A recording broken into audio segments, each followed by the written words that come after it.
Hi అండి, welcome back to అమ్మ వంటలు ఏ టు జెడ్ యాక్టివిటీస్. నేను మీ లక్ష్మి. ఈరోజు వీడియోలోనండి నిమ్మకాయ నిలవ పచ్చడిని ఎలా ప్రిపేర్ చేసుకోవాలో చూపిస్తున్నానండి.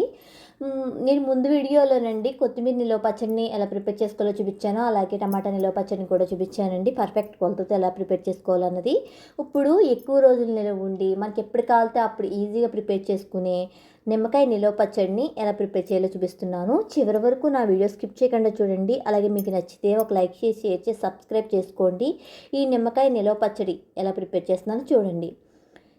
ఈ నిమ్మకాయనండి నేను ఒక 50 కాయలు ఇలా పండిన కాయలండి, మంచి కాయలు తీసుకుని శుభ్రం కడిగేసి ఆరబెట్టేసి తుడిచేసానండి. తుడిచేసిన తర్వాత ఇలా కట్ చేసుకున్నానండి. అంటే సగం కాయలు ఇలా 4 ముక్కల కింద కట్ చేసుకున్నాను నేను. కత్తిపీటతో కోసాను. మిగతా హాఫ్ చెక్క చేస్తానండి. అంటే ఒక 30 కాయలు, ఒక 30-40 కాయల వరకు కోసానండి. అంటే కోయడం అంటే ఒక 20 కాయలేమో ముక్కల కింద కోయడము, ఒక 20 కాయలేమో హాఫ్ చెక్కల కింద కోసి ఆ రసాన్ని అన్నది ఈ ముక్కల్లో పిండుతున్నానండి. అంటే సగం కాయలు రసం పొయ్యాలి, సగం కాయలు ముక్కల కింద కట్ చేసుకోవాలి. ఇలా కట్ చేసుకున్న తర్వాత ఈ రసం అంతా అంటే మనకి ఓట అన్నది ఉండాలండి. ఈ నిమ్మకాయ పచ్చడిలో ఓటు ఉండాలి కాబట్టి ఇలా చేస్తున్నాను నేను. ఇంకోండి, ఇప్పుడు నేను ముక్కల కింద కట్ చేసిన దాంట్లో నేను ఒక అరసాళ్ళు ఉప్పు వేస్తున్నాను, కళ్ళుప్పు వేస్తున్నాను. నేను ఒక అరసాళ్ళు వేస్తున్నానండి. వేసేసి వీటిని ఏం చేయాలంటే 3 రోజుల పాటు అలా కలుపుతూ ఉండాలండి. ఈ ముక్కల్ని ఇలా కుదుపుతూ ఉండాలి. ఇలా కుదిపితే మనకి ఆ ఉప్పు అన్నది నిమ్మకాయ ముక్కలకి పడుతుంది. ఇలా పట్టిన తర్వాత మూత పడితే మనకి ఆ ఓటు అన్నది వస్తుందండి. దీన్ని ఎండలో పెట్టిన అవసరం లేదండి, ఇలా ఉప్పు కలిపేస్తే సరిపోతుంది. ఇలా మనకి ఓటు వచ్చేసండి బాగుంటుందండి పచ్చడి. మనకి ఎప్పుడు కావాలంటే అప్పుడు కొంచెం కొంచెం తీసుకుని కలుపుకోవచ్చు. నేను ఇందులో రసం కావాలి కాబట్టి రసం సగం సగం చెక్కలు రసం వేసాను, సగం కాయలు ముక్కల కింద కోసాను. ఇదిగోండి, మనకి కొన్ని రోజులు అయిన తర్వాత చూడండి, మనకి ఒక వారం రోజులకి ఇలా అయిపోయింది. మనకి ఇంకా నాని కోల్ది అంటే ఇది ఒక నెల కాదు, 2 నెలలు కాదు, సంవత్సరం కాదు, 2 సంవత్సరాలైనా నిలవ ఉంటుంది. పచ్చడి అనేది పాడవదు. మనం ఉప్పు మాత్రం కొంచెం వేసుకోవాలండి, అరసాళ్ళ పైన వేసుకోవాలి ఉప్పు. కాయలు బట్టి వేసుకోవాలండి. నేను 50 కాయలకి అరసాళ్ళు ఉప్పు వేసానండి. ఇది చూసారా మనకి గుజ్జు కింద వచ్చింది. ఇప్పుడు నేను ఈ నిమ్మకాయ పచ్చడి అన్నది కలపడం చూపిస్తాను. ఇదిగోండి, దీనికి 100 గ్రాముల కారం, 1 స్పూన్ ఆవాలు, 1 స్పూన్ మెంతులు, 1 స్పూన్ జీలకర్ర వేస్తున్నాను.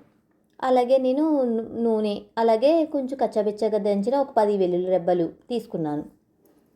ఇప్పుడు పచ్చడి అనేది కలిపేస్తానండి నేను.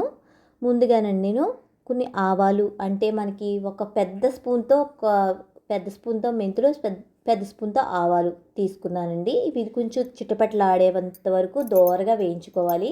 ఎప్పుడూ సరే మెంతులైనా సరే ఆవాలైనా సరే మనకి ఆ కమ్మట వాసన వచ్చే వరకు, చిటపట్లు ఆడే వరకు వేయించుకోవాలి, లేకపోతే టేస్ట్ అనేది ఉండదు. ఇవి వేగిపోయినాయండి. స్టవ్ ఆఫ్ చేసేసి చల్లారనిద్దాం. తర్వాత మిక్సీలో పొడి కింద చేసేసుకుందామండి. ఇప్పుడు నేను పచ్చడి తీసి కలుపుతున్నాను చూడండి. మనకి ఇంట్లోనే కాబట్టి ఉజ్జాయింపులు కలిపేసుకోవచ్చు. దీంతో మనకి ఎప్పుడు కావాలంటే అప్పుడు తీసుకుని ఎంత పచ్చడి కలుపుకోవాలనుకుంటున్నామో అంత పచ్చడి తీసుకుని ఒక పళ్ళులోకి కలుపుకోవచ్చు. నేను ఇంత పచ్చడిలోకి 100 గ్రాముల కారం వేస్తున్నాను. అంటే నిమ్మకాయ పచ్చడి పులుపు ఎక్కువ ఉంటుంది కాబట్టి కొంచెం కారం ఎక్కువ పడుతుందండి. ఆల్రెడీ మనం ఉప్పు వేసేసాం కాబట్టి ఇందులో కొంచెం సరిపడా ఉప్పు చూసుకుంటే సరిపోతుంది. ఇందులో ముందుగా వేయించి పెట్టుకున్న మెంతిపిండి, ఆవపిండి కూడా వేసేస్తున్నాను. మిక్సీలో వేసి పొడి చేసేసుకున్నాను కదా, ఈ మూడింటిని కలిపేస్తున్నాను నేను. మనకి బాగా ఊరిని కూడా నిమ్మకాయ ముక్కలు. మనం ఇంకా కావాలంటే ఈ నిమ్మకాయ పచ్చడి కొంచెం బెల్లం కూడా వేసి కలుపుకోవచ్చండి. తీపి తినేవాళ్ళు అయితే కొంచెం బెల్లం కూడా వేసుకుంటే దబ్బకాయ చట్నీ అంత టేస్ట్ వస్తుంది. ఇందులోనే చిన్న బెల్లం వేసేసి కలిపేసుకోవాలి. ఈ మొత్తం అంతా కలిపేసుకోవాలండి. ఉప్పు చూసేసుకోండి. కారం 100 గ్రాములు ఎందుకు పట్టిందంటే కొంచెం దానికి పులుపు ఎక్కువ ఉంటుంది కాబట్టి. ఇది మొత్తం కలిపేసుకున్న తర్వాత పోపు వేసేసుకోవాలి. ఈ నిమ్మకాయ పచ్చడి మనకి ఎప్పుడు కావాలితే అప్పుడు కొంచెం తీసుకోవచ్చు, చిన్న ప్లేట్లో కలుపుకోవచ్చు. మనకి కారమే కావాలి అని ఏమీ లేదు. నేను 3 మ్యాంగోస్ కారం తీసుకున్నానండి. మనకి ఈ కారమే కదండి, మన డైలీ వాడి కారంతో కొంచెం కలుపుకోవచ్చు. మనకి ఎప్పుడు నోరు బాగోపోతే అప్పుడు కొంచెం తీసుకుని కలుపుకోవచ్చు. ఈ ముక్కలు అన్నవి పాడవదు. ఇప్పుడు అండి కలిపేసాను కదండి. ఇప్పుడు ప్యాన్ పెట్టుకుని స్టవ్ వెలిగించి ప్యాన్ పెట్టానండి. ఆయిల్ వీటెక్కుతుంది. ఆయిల్ వచ్చి ఒక 150 గ్రాములు వేసానండి ఆ పచ్చడికి. ఆయిల్ వీటెక్కిన తర్వాత అందులో కరివేపాకు, ఆవాలు, జీలకర్ర, మెంతులు, అలాగే ఎండుమిర్చి వేసి ఆయిల్ బాగా వీటెక్కిన తర్వాత నేను నువ్వుల నూనె వాడానండి.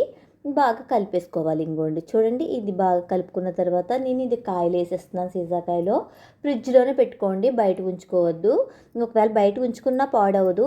మనకి నిమ్మకాయ పచ్చడి అనేది ఎంత ఆయిల్ వేసినా కనపడదు. మనకు కావాలంటే కొంచెం ఆయిల్ వేసుకోవచ్చు. చాలా టేస్టీగా ఉంటుందండి నిమ్మకాయ పచ్చడి. మనకు నోరు బాగోలేనప్పుడు, ఒంట్లో బాగోలేనప్పుడు ఈ పచ్చడితో అన్నం తినాలనిపిస్తుంది కాబట్టి చాలా టేస్టీగా ఉంటుంది. మీరు కూడా ట్రై చేయండి. నా వీడియో నచ్చితే ఒక లైక్ చేసి, షేర్ చేసి, సబ్స్క్రైబ్ చేసుకోండి. ఈ నిమ్మకాయ పచ్చడి మనకి ఎన్ని రోజులైనా పాడవదు. ఈ ముక్కల్ని ఇలా ఊరబెట్టుకుని ఎప్పుడు కావాలితే అప్పుడు కలుపుకోవచ్చు. నా వీడియో నచ్చితే ఒక లైక్ చేసి, షేర్ చేసి, సబ్స్క్రైబ్ చేసుకోండి.